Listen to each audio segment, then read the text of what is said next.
کچھ دروازے نہیں کھلے کیونکہ یہ آپ کے لیے نہیں تھے۔ کچھ لوگ چلے گئے کیونکہ وہ ایک صفحہ ہیں، کتاب نہیں۔ کچھ خواہشیں پوری نہیں ہوتی کیونکہ ان کے لیے یہ وقت مناسب نہیں ہے۔ کچھ کہانیاں ختم ہو گئیں کیونکہ آپ کی کہانی ابھی شروع نہیں ہوئی۔ کچھ مواقع ضائع ہوئے کیونکہ آپ کو کامیابی سے زیادہ تجربے کی ضرورت ہے۔ کچھ درد طویل ہوتے ہیں کیونکہ اس کے بعد آنے والی خوشی اس سے کہیں زیادہ لمبی ہوتی ہے۔ اللہ کے بارے میں ہمیشہ خوبصورت گمان رکھیں۔ اللہ پاک فرماتا ہے، میری محبت تو دیکھو، جو فرشتے شام کو تمہارے گناہ میرے پاس لاتے ہیں، میں صبح انہی کے ہاتھوں تمہارا رزق بھیج دیتا ہوں۔ رحمت کے طلبگار، یا رب کریم تیرے بندے معصوم بھی ہیں، خطا کار بھی ہیں، مجبور بھی ہیں، مشکلوں میں دوچار بھی ہیں، مصائب زمانہ اور مصلحتوں کے آگے ناچار بھی ہیں، ناتواں ہیں، مایوسی اور نفس کی قید میں گرفتار بھی ہیں، خوش فہمی اور شیطانی وسوسوں کے شکار بھی ہیں، کچھ باطن میں سرکش اور ظاہر میں خاکسار بھی ہیں، حرصِ دنیا اور طلب جاہ میں برسرِ بیکار بھی ہیں، قول و فعل کی تضاد بے عملی کے ذمہ دار بھی ہیں، قابل جزا ہیں چند اعمال کچھ ناقص مگر کافی تو بیکار بھی ہیں۔ کیسے جانے کوئی اعمال مقبول اور قابل انحصار بھی ہیں۔ یا غفور و رحیم تیرے بندے نادم بھی ہیں، گناہ گار بھی ہیں۔ یا وسیع العطا مگر تیری مغفرت اور رحمت کے طلبگار بھی ہیں۔ ناممکن کا ممکن ہو جانا، جب کوئی کہتا ہے نا یہ ناممکن ہے، میرے حوصلے کمزور پڑ جائیں، تو دل و دماغ کے چاروں طرف سے یہ آیت دستک دیتی ہے، وَكَانَ اللَّهُ عَلَىٰ كُلِّ شَيْءٍ قَدِيرٌ۔ اللہ کریم ہر چیز پر قادر ہے، اور حوصلے اتنے مضبوط ہو جاتے ہیں کہ اللہ کریم تو واقعی ہر شے پہ قادر ہے، سب کچھ انہی کے اختیار میں ہے، اور ایک دفعہ نہیں کئی دفعہ ایسے ہی تو اللہ پاک نے سنبھالا ہے، اور پھر وہی خوشی اور شکر گزاری، ملی جلی کیفیت اور چہرے پہ مسکراہٹ، اور پھر سورہ رحمان کی آیت کہ تم اپنے پروردگار کی کون کون سی نعمت کو جھٹلاؤ گے، اور ایسا سب کے ساتھ ہی ہوتا ہے، کبھی نہ کبھی کہیں نہ کہیں اکثر ہم ہمت ہار جاتے ہیں اور ہمیں لگتا ہے کہ کچھ ہو نہیں سکتا، مگر اللہ کریم کا کن کہنا اور ناممکن کا ممکن ہو جانا، اللہ کریم سے ایک دفعہ تعلق جڑ جائے تو وہ کیسے کیسے اپنے بندوں کو سنبھالتا ہے، نہ تو بندہ گمان کر سکتا ہے نہ بیان۔ الحمدللہ رب العالمین۔ حضرت واصف علی واصف کا ارشاد ہے، کہنے والے نے کہا کہ اللہ ہے، اور ہم نے مان لیا کہ اللہ ہے، ہم نے صادق کی زبان پر اعتبار کیا ہے، اس لیے اللہ پر یقین تقرب کا ایک درجہ ہے۔ نماز میں 2 سجدے کیوں کیے جاتے ہیں؟ جب اللہ نے فرشتوں کو حکم دیا کہ آدم علیہ السلام کو سجدہ کرو تو انہوں نے سجدہ کیا، لیکن ابلیس نے نہ کیا تو اس کو مردود قرار دے کر جنت سے نکال دیا گیا۔ ابلیس کی یہ حالت دیکھ کر فرشتوں نے سجدہ شکر ادا کیا اور کہا، اے رب العالمین تیرا شکر ہے کہ تو نے ہمیں اپنا حکم بجا لانے کی توفیق عطا فرمائی۔ وہ 2 سجدے آج تک نماز میں ادا کیے جاتے ہیں، ایک سجدہ حکم اور دوسرا سجدہ شکر۔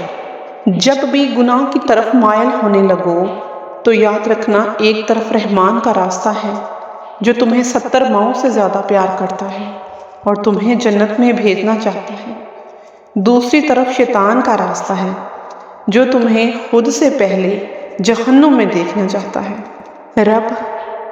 رب ہمیشہ وہاں سے دروازے کھولتا ہے جہاں سے انسان گمان بھی نہیں کر سکتا۔ بے شک نبی پاک نے ارشاد فرمایا، تمہارا رب بہت ہی حیا والا اور غفور اور کریم ہے۔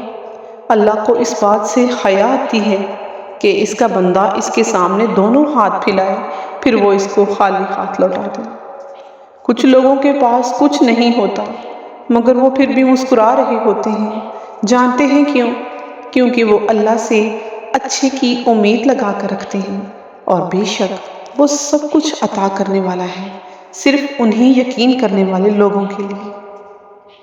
مایوس مت ہو، اللہ سب سے زیادہ مایوس کن لمحات میں امید کو بھیجتا ہے۔ سب سے بھاری بارش تاریک بادلوں میں ہی ہوا کرتی ہے۔ سب کچھ اللہ پر چھوڑ دیتے ہیں۔ کچھ اللہ کے لیے سب کچھ چھوڑ دیتے ہیں، اور جب اللہ کے لیے سب کچھ چھوڑا جائے پھر اللہ کریم آپ کو اس تھوڑے سے کئی گنا زیادہ نوازتا ہے جس کا آپ کو گمان بھی نہیں ہوتا۔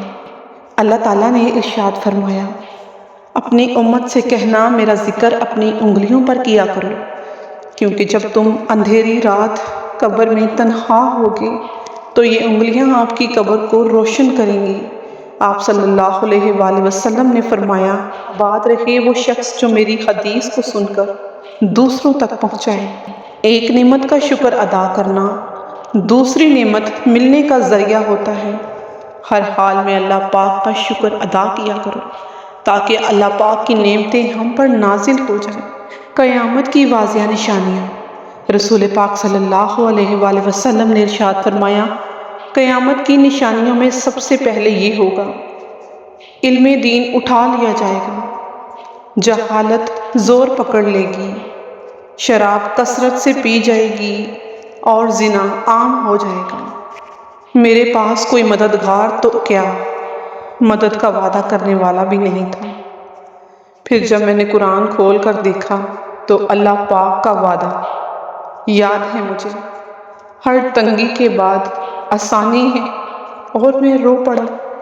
اپنے اللہ پر اتنا یقین رکھو، اپنی مانگی ہوئی دعاؤں پر اتنا یقین رکھو، کسی بھی وقت میں کیا گیا صبر، آپ کے آنسوؤں سے بھیگی ہوئی کوئی بھی رات، تکلیف میں گزرا ہوا کوئی دن، کوئی بھی لمحہ یقین مانے رائے گا نہیں جائے گا، بے شک وہ غفور ہے۔ اللہ والے کہتے ہیں کہ دعا الفاظ کا نہیں کیفیات کا نام ہوتا ہے۔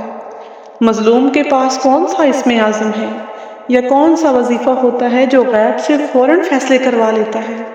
در حقیقت مظلوم کی آہ اس کی آہذاری اور بے بس ہو کے صرف اللہ کی طرف متوجہ ہو جاتی ہے جو غیب سے فیصلہ کروا لیتی ہے۔ اسی لیے دعا مانگتے وقت الفاظ سے زیادہ کیفیت پر دھیان دیا کرو، کیونکہ تم جس رب کو پکار رہے ہو وہ تو بے زبانوں کی بھی سن لیتا ہے۔ کبھی کبھی زندگی اس جگہ آ پہنچتی ہے کہ آگے کوئی راستہ نہیں اور واپسی کا تصور بھی ممکن نہیں، پھر معجزے ہوتے ہیں دعاؤں سے، اور پھر کن فیکون سے تقدیر بدل جاتی ہے۔ بس صبر اور اللہ پر یقین رکھنا بہت ضروری ہوتا ہے۔ دعا مانگنا اپنے لیے ایک عبادت ہے اور دوسروں کے لیے دعا مانگنا ایک خدمت ہے۔ عبادت سے جنت ملتی ہے اور خدمت سے اللہ۔ خدا نے جسے جو بنایا ہے اسے اسی حال میں خوش رہنا چاہیے، اور سے اور ہونے کی چاہ انسان کو وہ بھی نہیں رہنے دیتی جو وہ حقیقتاً ہوتا ہے۔ اس جگہ مت جاؤ جہاں لوگ تمہیں برداشت کرتے ہوں، وہاں جاؤ جہاں لوگ تمہارا انتظار کرتے ہوں۔ زندگی میں ہمیشہ خوش رہو گے۔